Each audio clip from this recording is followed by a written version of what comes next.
we develop a web-based platform to let people free use this visualization tool. So they would be able to check the predicted yield for each county and download such data.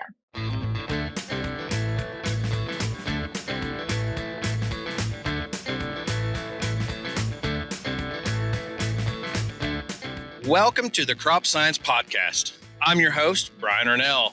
I typically come to you from the Oklahoma State University campus in Stillwater, Oklahoma. But today, the Central Plains is in the middle of wheat harvest, and so I come to you from my truck. I'm excited to do this podcast. The podcast today is, of course, sponsored by our great host, Wyzenetics. Today, I'm getting a chance to visit with Dr. Zhou Zhang, Associate Professor of Biological Systems Engineering at UW-Madison. Dr. Zhang received her BS degree in Astronomics Engineering and a BS in Instrumentation Science in Optoelectronics Engineering from Beijing University in Beijing, China. She then got her PhD degree in Geomatics and Civil Engineering at Purdue University. During the 2017-2019, she worked as a postdoc scholar at the UC Davis, looking at almond yield prediction using the satellite imagery. Then she transitioned to University of Madison. Her current research interests include satellite remote sensing, drone-based image platform developments for precision ag, multi-source remote image or sensing data fusion, artificial intelligence, and machine learning applications. Dr. Zhang has over 70 publications in peer-reviewed journals. Dr. Zhang, thank you so much for joining us today. I'm happy to have you on the podcast. Thank you, Brian, for the introduction. Thank you for the invitation. Yeah. Can you share with our audience a little bit, I kind of gave your education background, but really, how'd you end up in this field and end up at Madison? Thank you for the question. As you just said, I got my bachelor and master degree in China, but they actually in a completely different field. I studied aerospace engineering for my bachelor and master degree. And then I applied to come to US for a PhD program. Initially, I worked purely on like a machine learning, data science model design, but not really related to agriculture at all. But later on in my third year, I started working on a project that utilized this type of data science AI models to help with crop monitoring in agriculture, especially for like a sorghum. Starting from that project, that's where I started learn about how to use this advanced remote sensing and AI tools in this particular agriculture field. I feel like, I don't really want to work on pure algorithm development. I'm really interested in applying these models to real world problems. And I found that agriculture is really a challenging problems. And after my graduation, I feel like I still needed to get more experience in the agriculture field. So I applied for like a postdoc position in UC Davis, which is a well-known university institution for agriculture. I worked there with a professor on like a almond yield prediction project using this satellite imagery and machine learning. Over that like more than a year postdoc experience, I learned more about this crop knowledge, and I started to be able to really talking to agronomy people outside my field. Initially, when we talk to each other, we feel a little bit difficult because we use different terms, but that year really helped me. After that time, I feel like, okay, I'm ready. I want to really lead my own program to kick off the exciting projects. So I applied to this UW-Madison position. This position, I feel like is a perfect fit for me because it could help use all the past experience I accumulated over my PhD and the postdoc times. Even when I started this PhD, this assistant professor position, I also got some challenges initially because I need to really identify the agricultural problems, talking to different peoples. But after a couple of years, I got more and more experience. And yeah, I feel like this AI and remote sensing could really be beneficial. And my collaborators also sometimes come to me to work together. Fantastic. It's a really exciting field. I've got a fair background in remote sensing and imagery. Oh, But so tell us about some of your ongoing work. so I right now I have quite a few different projects in this area. So my lab focuses on remote sensing at different scales. Mm-hmm. Some of my projects using this large scale satellite imagery for large scale crowd monitoring. For those type of work, currently one major one is the USDA NIFA funded federal project. I'm collaborating with the USDA NAS. NAS is a statistical department of USDA. Mm-hmm. Our project is developing a deep learning AI model to predict crop yield, and then for the county level, for the entire continental US. And then we develop a web-based platform to let people free use this visualization tool. So they would be able to check the predicted yield for each county and download such data. In this project, we gather all the public available remote sensing data. We want to make sure everything is free, Mm-hmm. nothing is private, so people can access it without any cost. Yeah, so and then we develop these deep learning models to predict yield. By prediction, I mean usually we know the corn we harvested by the end of fall, like October, right? But we planted in early, like May, Mm-hmm. right? We won't be able to know the yield until we harvest until October, but our model would be able really to predict the yield by July and August. We get a very good prediction accuracy, so we can really know the yield much earlier rather than until Mm-hmm. October. People, like different stakeholders, use such yield estimations to help with their different purposes. For example, some farmers can check the average yield in their local region. Some insurance companies can use such data to set up insurance. And also, a US government agency can use this data to help with the planning. And this is also critical for these commodity markets. Yep. So yeah, this is the ongoing project for large scale. So, Joe, what resolution are you doing that prediction at? Is it field scale, subfield, or is it truly? Are you at the county? You're predicting the yield at the county level. Yes, we are predicting at the county level. Okay. Yeah, it's not a field level because NAS has a lot of this county level ground truth data. I'm also really interested in developing, extending our model to the field data. But Mm-hmm. one issue we have right now is we don't really have enough sufficient public available field data for us to develop such a AI model. That's fascinating. We can develop some localized field level yield data, but not maybe for the entire. So without giving out your proprietary information, I'm assuming you're using a combination of imagery and weather data and soil data to develop the prediction model. Yes, that's correct. And a weather. Are you forecasting weather also, or are you accumulating the weather up to point of imagery? The second one. We are not at this time. We are not forecasting climate, but Yeah. but in the future, you are right. In the future, because of the climate change, we really want to project the yield changes. Maybe in the next 10 Yeah. or 20 years. In that scenario, we needed to project the climate data for the future.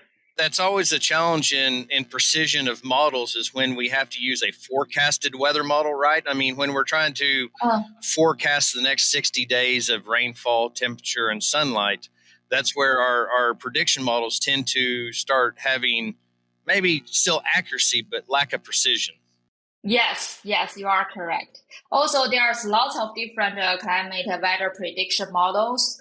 I see in the literature, instead of using a single one, people tend to use ensemble methods. They combine different models to get the results. Just to share with you a little bit of what I do. So I've been involved in remote sensing or actively actually more of the active sensor role since the early 2000s. So Oh, the on site, the Green Seeker, the Holland Scientific, those active sensors for high resolution imagery. And so that's kind of been my background, utilizing sensors at a subfield level for management and yield prediction. And so it's interesting that I always like to see it because we can use similar data at two different resolution scales for similar but different tasks.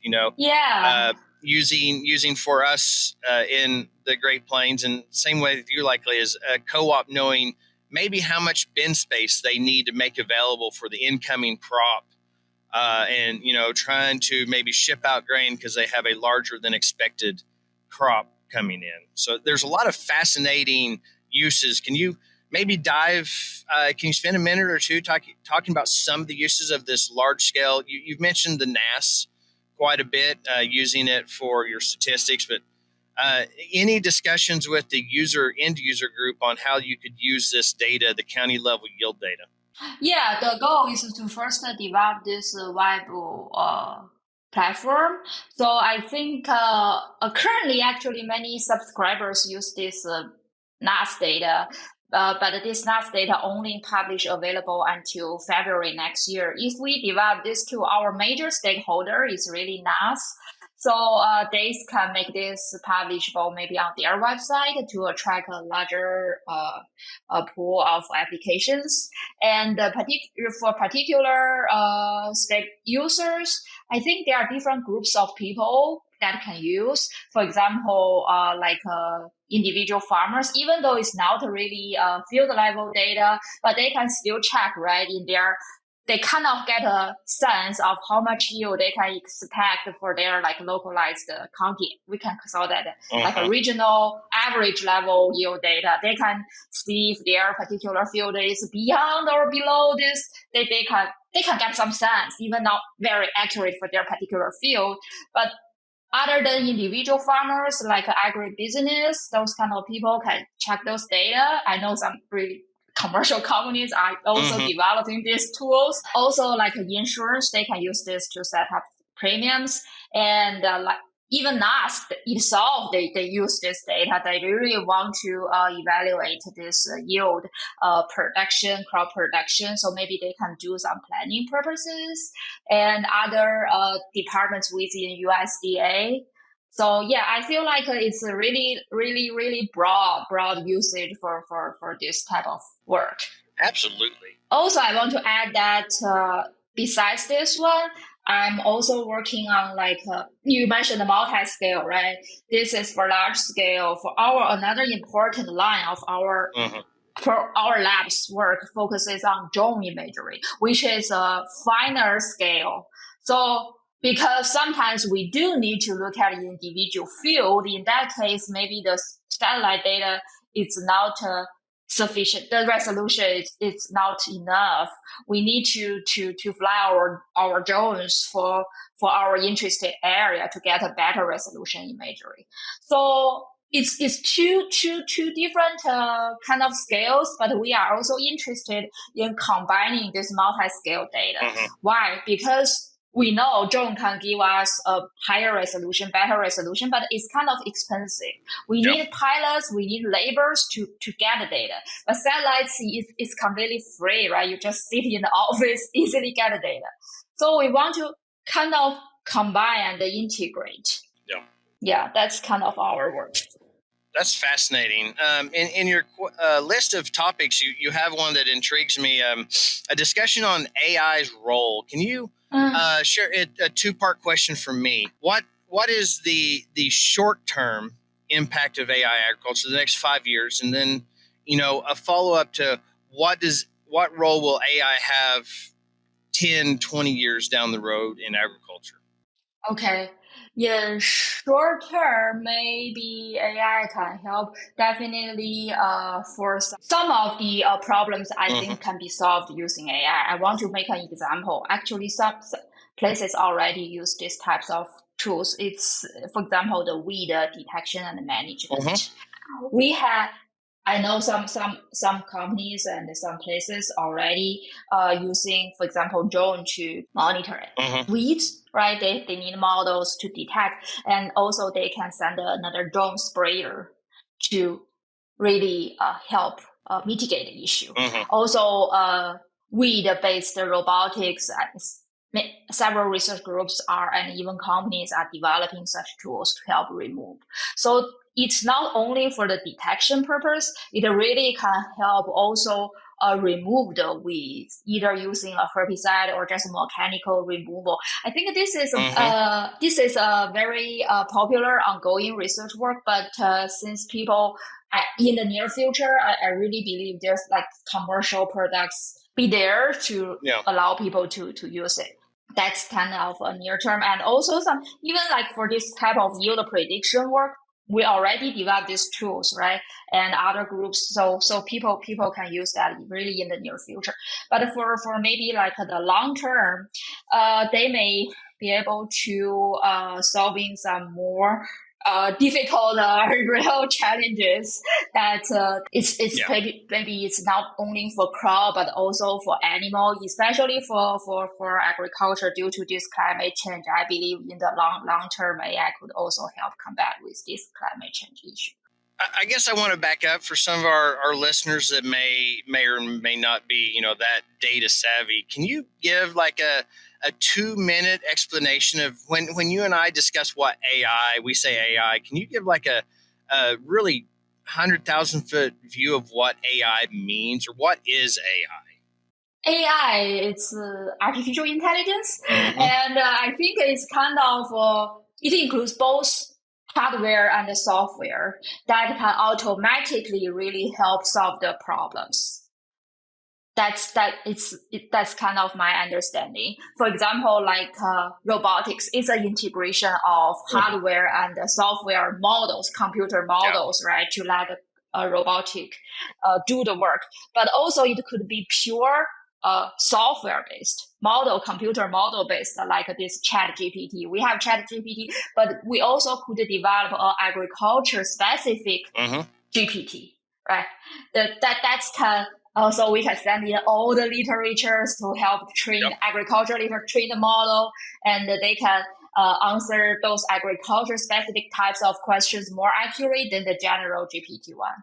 Yeah, we're implementing, and other universities are also a extension Chat GPT. So Ah, you can okay. go to OSU extension and type in your question. It searches all of the Oklahoma State extension fact sheets along with our neighboring states, and it sticks to only fact sheets and publications for those answers. Okay. I think it's fun because you go to it, and as a state specialist, we always tell the people, make sure you contact your county educator and your county Uh, agent to get that. And at the end of this model, it says, here's these fact sheets, but make sure you go to your county office, which is located here. So it's a really interesting way to try to get things a little bit more user friendly for the web search. Instead of searching Google and finding 80 fact sheets, yeah. you search the chat box and it gives you an answer that combines those fact sheets into a logical answer. And it's quite fascinating process. It's already developed. It's already there. We spent almost a year fact checking a couple versions. Like the state specialist went in there and asked questions and see if it was correct or not. And we settled on a specific version that was relevant. Some of them went too far out, right? Some of them would pull data from Maine or Oregon, which was non-relevant for the Oklahoma. And so it's a really, really fascinating model. Oh, okay. Yeah, that's cool. I definitely will check it after this meeting. So what are, kind of a wrap-up question in how you look at this? What are some of the challenges that you see in implementing these technologies, whether it's AI, computer learning, or machine learning, I'm sorry, or just imagery? What are some of the challenges that you see? Yeah, one challenge is maybe the technical knowledge and the training required for the users. because all these are just the new technologies. People who didn't learn this before may find it difficult really to understand and use it. So especially like farmers, right? They are really the end users. So we can maybe have the extension work with the extension people to develop this tutorial instructional materials to help them to let them help farmers to get interested and learn Mm-hmm. about these new technologies. First of all, we really need to convince them these are beneficial, and then maybe they are start. Some farmers are already really interested in this high tech, but some are maybe a little bit resistant to use it. So we really needed to rely on this more extensive training to help like farmers firstly accept this and then started to adopt these tools. Some other things is like maybe people are concerned about this cost. They may consider, okay, I invested in this money, but how much return I could get? Does it really worth it?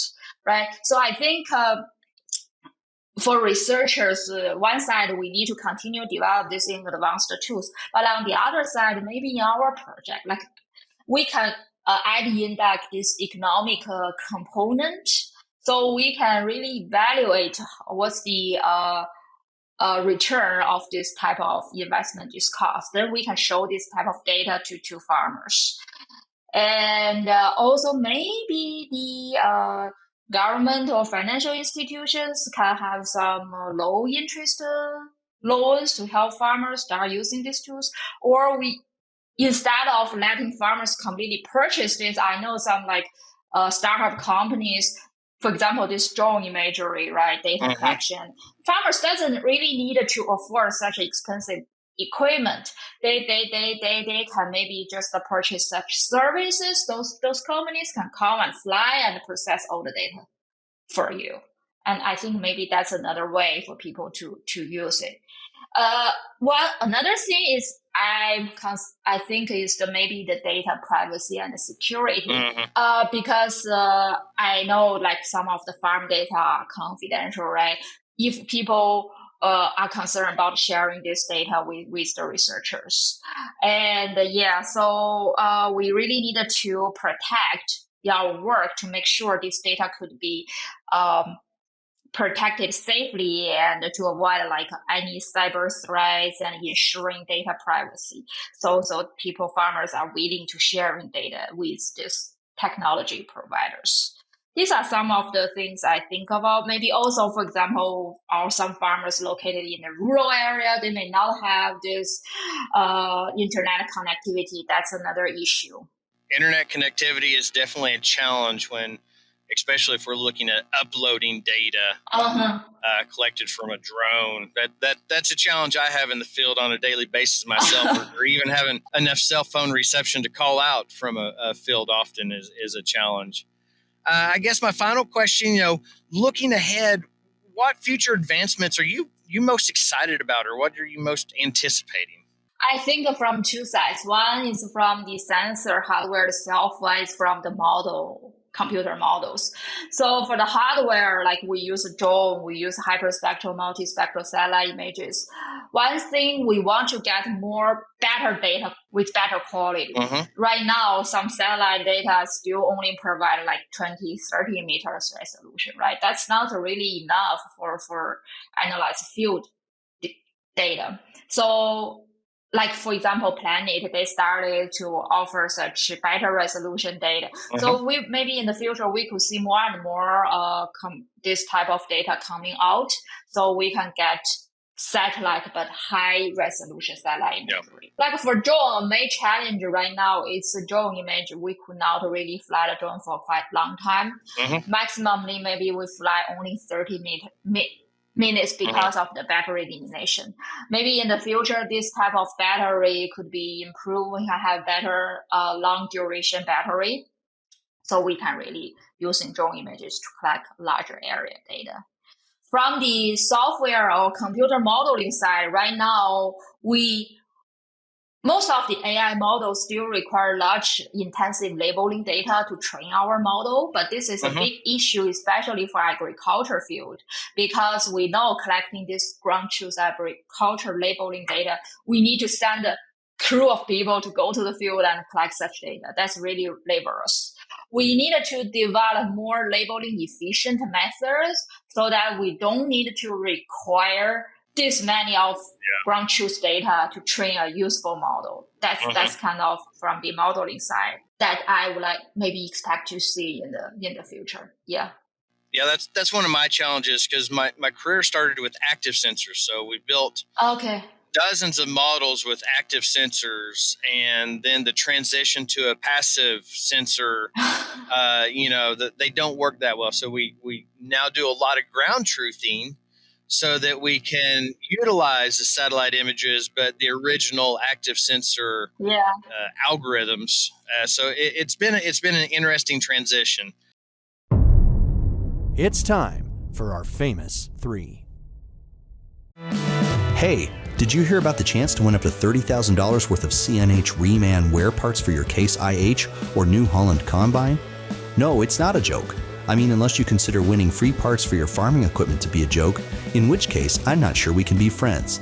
But seriously, don't miss out on this amazing opportunity to upgrade your machinery for free. Just head over to buywearparts.com to register today. That's buywearparts.com. Good luck. I hate to say it, but I'm out of time. I really enjoyed this conversation, but I want to wrap up with my final three questions, Zhou. Yeah. So if you have a question, if you have a problem, where do you go? What's your go-to work resource? Right now, the first resource for me is ChatGPT. Yeah. It's really like the search engine for me. Before I use Google search, but right now I use ChatGPT too. That's not an uncommon answer. My second and not a business question. So, what do you like to do in your free time? Oh, I like cooking because you can tell I really come originally from China, but here, especially in Madison, there's not much authentic Chinese food. I enjoyed cooking together with my family members. I really feel like that's a relaxing time for me. So what's your best dish? What if you said this is my signature dish? What is your best dish? Maybe I like to make dumplings. I love Chinese dumplings. Yeah. Have you ever tried that? Oh yes, I've spent. I've been to Beijing multiple times. Working in National Academy of Sciences with remote sensing. Oh, I like Beijing roasted duck, but that's too difficult for me. Yeah. Finally, if our listeners want to find out more about what you do in your program, where's a good resource for them to go to? Oh, I do have like a Google Scholar, and also I have my website. I try to keep it updated. You can go to just Google UW-Madison BSE Biological System Engineering Zhou Zhang, that you can find my lab website. And most of our recent work are listed there. Fantastic. Well, folks, again, we've been visiting with Dr. Zhou Zhang, Associate Professor of Biological Systems of Engineering at UW-Madison. And if you enjoyed this podcast and our other ones, hit that like and subscribe button so you get the updates of when we have a new release. Also, share this around. Share this on X. Share this on LinkedIn. Let everybody know what we're doing here on the Crop Science Podcast. Dr. Zhang, thank you so much for joining us today. It was an absolute pleasure. Thank you so much. I really enjoyed it. Thank you, Brian.